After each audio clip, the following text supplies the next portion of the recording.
জয় হিন্দ বন্ধু-বান্ধৱীসকল, কি খবৰ? আপোনালোক সকলোৱে নিশ্চয় ভালে আছে। যিহেতু মই আপোনালোকৰ মাজত বহুত দিন ভিডিঅ' দিয়া নাই, যিহেতু তেনেকুৱা মই ভিডিঅ' দিবলৈ কোনো আপডেট পোৱা নাছিলোঁ, সেইবাবে আপোনালোকৰ মাজত ভিডিঅ' দিয়া নাই। আজি আপোনালোকৰ মাজত মই এটা সৰু আপডেট লৈ পেলাই এটা ভিডিঅ' লৈ আহিছোঁ। আপোনালোকে ভিডিঅ'টো চালে গমেই পাব। যিহেতু সকলোৱে এতিয়া মনত প্ৰশ্ন হৈ আছে যে অসম আৰক্ষী ইণ্টাৰভিউ কেতিয়া পাতিব?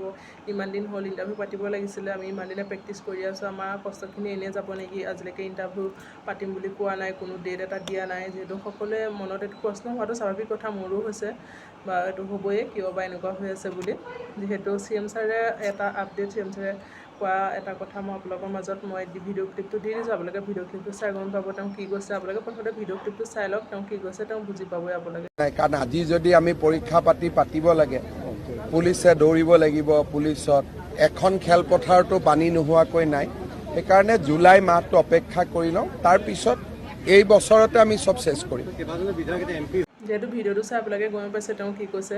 যিহেতু ইণ্টাৰভিউ পাতিব তেওঁ জুলাই মাহত, সেইটো সকলো ছাইডতে এতিয়া বৰষুণ হৈ আছে, আৰু বৰষুণ হৈ থাকোঁতে আমাৰ প্ৰেক্টিচ কৰিবলৈকে কিমান কষ্ট হয়। যিহেতু বৰষুণ বতৰত কিমান পিছল হৈ থাকে এখন ফিল্ড, বোকা হৈ যায়, পিছল হয়, পানী হৈ যায়, দৌৰিব নোৱাৰি, লং জাম্প মাৰিব নোৱাৰি। প্ৰেক্টিচ কৰি থাকোঁতে আপোনালোকে গমেই পাইছে কিমান বেয়া হয় এখন ফিল্ড।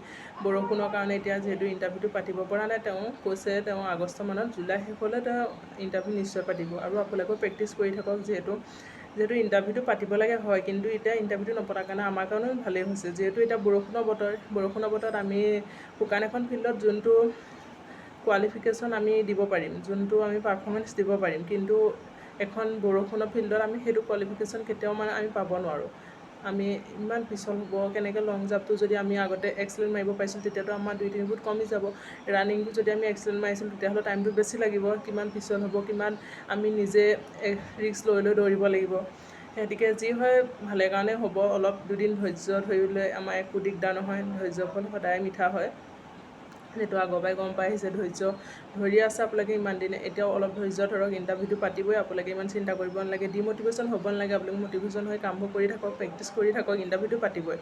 যিহেতু বৰষুণৰ বতৰ, ইণ্টাৰভিউ নাপাতিলে আমাৰ নিজৰ কাৰণে ভালেই হয়।